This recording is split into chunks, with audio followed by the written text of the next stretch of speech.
Olá, meus alunos, dando sequência então nos tipos de regressão aplicada a estudos epidemiológicos. Agora a gente vai falar sobre a regressão logística.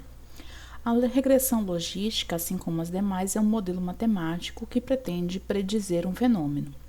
Só que no caso da regressão logística, diferente da regressão linear, que geralmente determina um dado contínuo, na regressão logística, a variável dependente, ou seja, o que a gente está querendo predizer com o modelo, geralmente é uma variável binária, tá? Então, por exemplo, o modelo vai prever se dentro de um conjunto de situações, se a pessoa vai apresentar a doença ou se não vai apresentar a doença, tá? Então, isso seriam duas categorias. Já as variáveis independentes, ou seja, os fatores que vão determinar se a pessoa fica ou não doente, podem ser variáveis categóricas, binárias, como por exemplo, a pessoa pode ter o hábito ou não de fumar, né? Como podem também ser variáveis contínuas, que podem ser medidas numericamente, tá? Então, por exemplo, o hábito de fumar a gente pode colocar como binária o hábito ou não do fumo.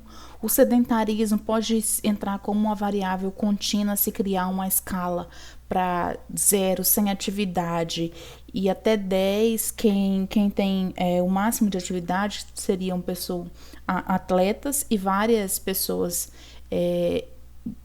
intermediárias, 1, 2, 3 e assim por diante. Fatores genéticos, se a pessoa apresenta fatores genéticos para predisposição da doença. A alimentação também pode entrar como uma variável contínua, se os nutrientes necessários na dieta, se apresenta deficiência de algum nutriente, de alguma vitamina e assim por diante. Exposição à contaminação também é uma variável que pode ser considerada contínua ou binária, tá? Binária seria se no modelo vai considerar se a pessoa foi exposta ou não à contaminação, e contínua se for medido o nível de contaminação. Por exemplo, o cádmio, que é um metal pesado, um elemento químico tóxico, ele pode ser avaliado como uma variável contínua, uma variável numérica, medindo se o teor de cádmio na corrente sanguínea do paciente, do objetivo de estudo, né? Porque a pessoa ela pode apresentar ou não a doença. A regressão logística ela trabalha com razões de chance, tá? Então, por exemplo, a gente vai pegar todas as pessoas que apresentou o hábito do fumo, né? Quantas apresentaram a doença? Então, sempre vai trabalhar com a razão de chance, que é a probabilidade de acontecer dividido por 1 menos P, que nada mais é do que a probabilidade de não acontecer, tá? Então, entre fumantes, vamos supor que 60%, ou seja, 0,6 apresentam a doença, vai ser dividido por 1 menos 0,6, ou seja, 0,4. Então, vai ser 0,6 sobre 0,4. Então, é levado em consideração a razão de chances de um evento acontecer. Eu peguei um artigo aqui para exemplificar um caso de regressão logística, tá? Esse artigo é intitulado Associação entre o Estado de Saúde autorreferido de adultos e a área de localização do município, uma análise de regressão logística ordinal, usando o PNAD 2008. Esse artigo, quem tiver interesse de lê-lo, pode acessar este link. O artigo, então, ele publicou essa tabela, ele publicou muito mais dados, mas eu estou trazendo só essa tabela aqui, que é para mostrar um exemplo de modelo logístico, tá? Aí, no modelo logístico, ele avaliou a localização do domicílio urbano e rural, só separou essas duas categorias, residência, norte, nordeste, sudeste, sul e centro-oeste, sexo masculino e feminino, faixas etárias. Ele avaliou mais itens, mas a tabela não ia caber no slide. Ele avaliou renda, outros fatores para desenhar o modelo, tá? Nesse modelo, então, ele vai apresentar aqui os valores. Então, ele trabalhou aqui com dois modelos. O modelo multivariado 1, que inclui os efeitos principais significativos, e o modelo variado 2, que inclui os efeitos principais e interações significativas, tá? Então, por exemplo, a primeira coisa que a gente tem que avaliar no modelo o que é significativo. Então, vamos supor, em relação à região. Para o sul, esse fator não foi significativo, tá? E a razão de chance, 0,9.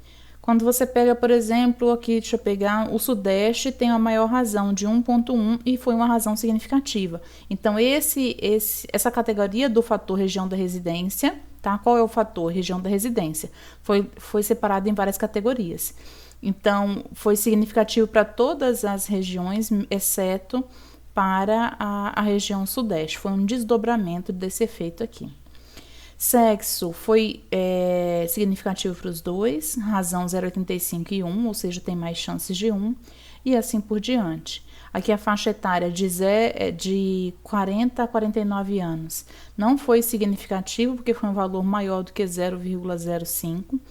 Lembrando que tanto para teste de hipótese, correlação e regressão, a gente vai sempre adotar, preferencialmente adotar a confiança de 95%, ou seja, a chance de estar errado de 5%. Então, sempre que os dados apresentarem um p-valor menor do que 0,05, que corresponde a 5%, a gente considera que esse dado é válido, ele tem mais de 95% de confiança, tá? E assim por diante. Então, essencialmente, o modelo logístico ele vai avaliar cada um dos fatores, vai apresentar a probabilidade e a razão de chance desse evento acontecer devido àquele fator, ok? Já os riscos proporcionais de Cox é uma outra forma de regressão múltipla, em que a variável dependente sempre vai ser o tempo decorrido até o tempo necessário até a ocorrência de um evento. Então, pode ser a ocorrência da enfermidade, então vou levar em consideração vários fatores e vou determinar quanto tempo uma pessoa leva para ficar doente.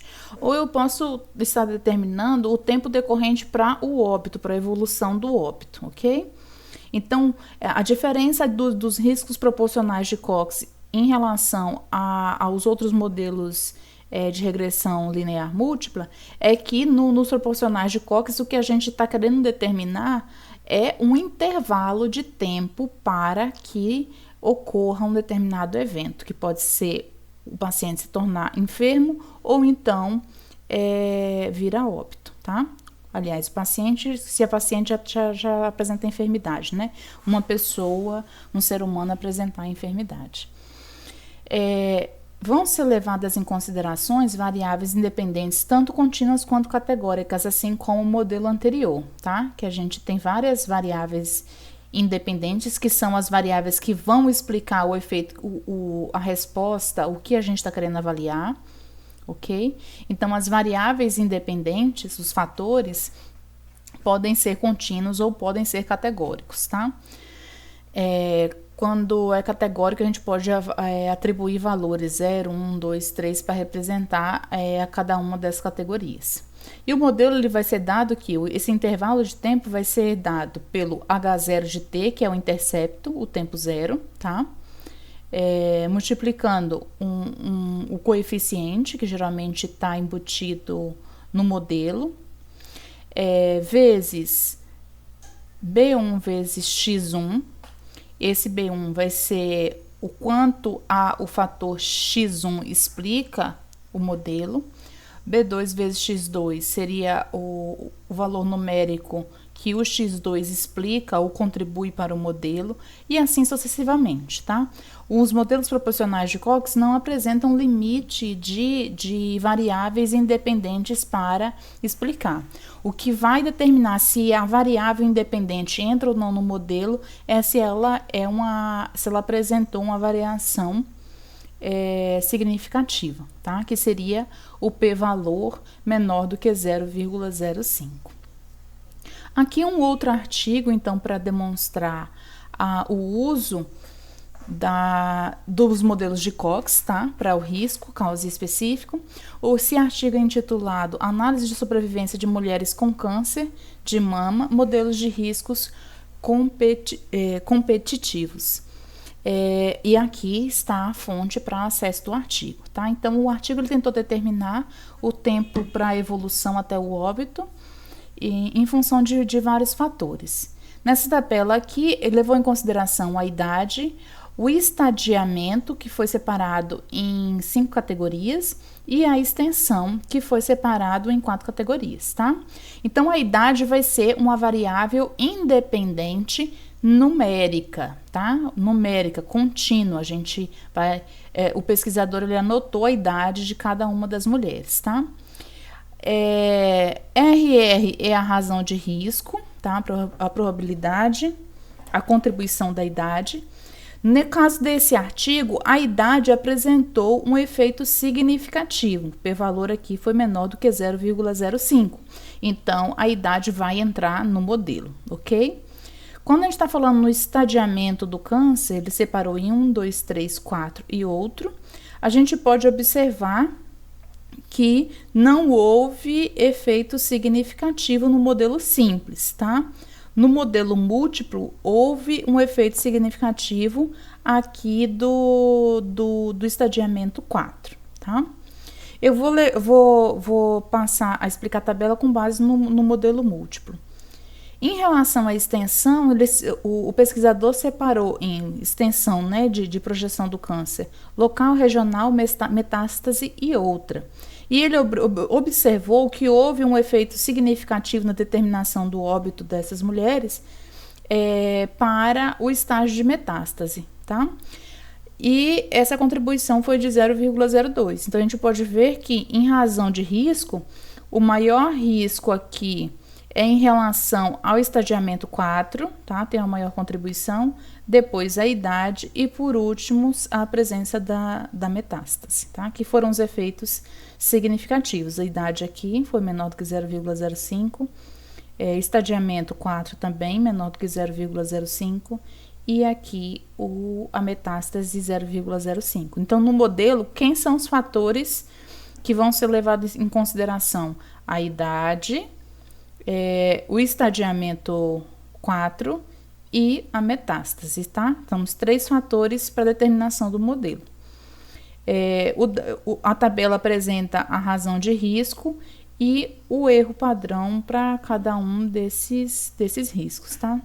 Lembrando que para o desenho do modelo matemático vai ser levado em consideração aqui a razão de risco. Então, nessas aulas que a gente falou sobre ferramentas estatísticas para investigação epidemiológica, nós vimos algumas coisas em relação à estatística descritiva, né? Falamos um pouco de gráfico de frequência, como a gente pode utilizar esses gráficos para apresentação de prevalência, incidência, mortalidade, mapas para mostrar níveis de contaminação. E depois a gente começou a falar sobre estatística propriamente dita, falamos sobre média, mediana, medidas de dispersão, que seriam a variância, o desvio padrão. E nós eu apresentei para vocês o intervalo de confiança, que ele serve para calcular a amplitude de um dado, que a média ela não é representativa. Então, na verdade, um medicamento, ele não... Como eu dei o exemplo do medicamento em relação à febre, não obrigatoriamente o medicamento vai chegar naquele valor da média, ele, na verdade, ele leva o paciente a apresentar um intervalo de temperaturas. Então, a gente usa o intervalo de confiança para demonstrar dados com um pouco mais de representatividade. Nós também falamos sobre o teste T de Student, que servem para poder comparar duas médias. Se eu quero ver nível de infecção de 2 municípios, quero comparar a média desses 2 municípios, eu vou utilizar o teste T de Student. O teste Qui quadrado serve para avaliar proporções. Então, por exemplo, a gente já sabe que pessoas que são acometidas por Covid-19, uma porcentagem vai apresentar sintomas leves, outras moderadas, outras graves e outras vão infelizmente vir a óbito. Então, a doença ela apresenta uma determinada proporção. Para avaliar o nível de tratamento de um município para o outro, a gente pode ver se naquele município está apresentando a mesma proporção, tá? Se apresentar a mesma proporção de um evento que já é conhecido, né? Numa proporção que já é conhecida, já é publicada por artigos científicos, a gente diz que a evolução da doença está ocorrendo numa certa normalidade. Agora, quando eu tenho, por exemplo, maior número de óbitos, a gente pode dizer que o tratamento naquela cidade, a gente tem outros fatores que estão contribuindo para a maior mortalidade da doença. Ao passo que, quando o Q quadrado não dá significativo e tem uma mortalidade menor, a gente pode inferir que está acontecendo alguma coisa naquele ambiente que está contribuindo para uma menor mortalidade devido à doença, tá? Pode ser em função de tratamento, como pode ser outros fatores ambientais. Nós vimos a análise de correlação, que tenta mostrar o quanto o comportamento de dois dados são semelhantes, tá? A gente dei vários exemplos de altura de criança em função da idade. Quando a gente está avaliando a correlação, esses dois dados, a gente só quer saber o quanto o comportamento deles são parecidos, mas nem sempre é uma relação de causa e efeito. Quando por outros estudos justifiquem que há uma relação de causa e efeito entre esses dois comportamentos, que já foi observado por análise de correlação, pode ser realizada então análise de regressão para predizer, tá? Lembrando que a análise de correlação quer identificar o quanto dois dados apresentam um comportamento semelhante, tá? E se essa variação é positiva ou negativa. Positiva, à medida que um dado cresce, o outro dado também vai crescer. Correlação negativa, à medida que um dado cresce, o outro diminui. À medida que eu tenho pessoas sofrendo uma maior contaminação, eu vou ter uma diminuição de peso, por exemplo, entre os pacientes. Já a análise de regressão, ela quer predizer, quer estabelecer um modelo matemático para predizer um evento, ok?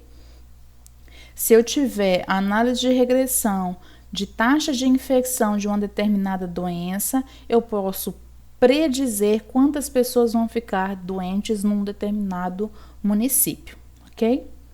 Lembrando que a gente tem regressões lineares, com duas variáveis contínuas, regressões lineares múltiplas, quando eu tenho mais de uma variável que explica a resposta, tá? Mais de uma variável independente. Nós temos a regressão logística, em que eu tenho variáveis independentes contínuas e categóricas, para explicar uma resposta categórica, ficou doente, não ficou doente. E a regressão, e por último, o risco de Cox, tende a determinar, então, estimar o tempo, ou para uma pessoa ficar doente, ou então para a doença evoluir para o óbito em função de vários fatores, que podem ser contínuos ou podem ser categóricos.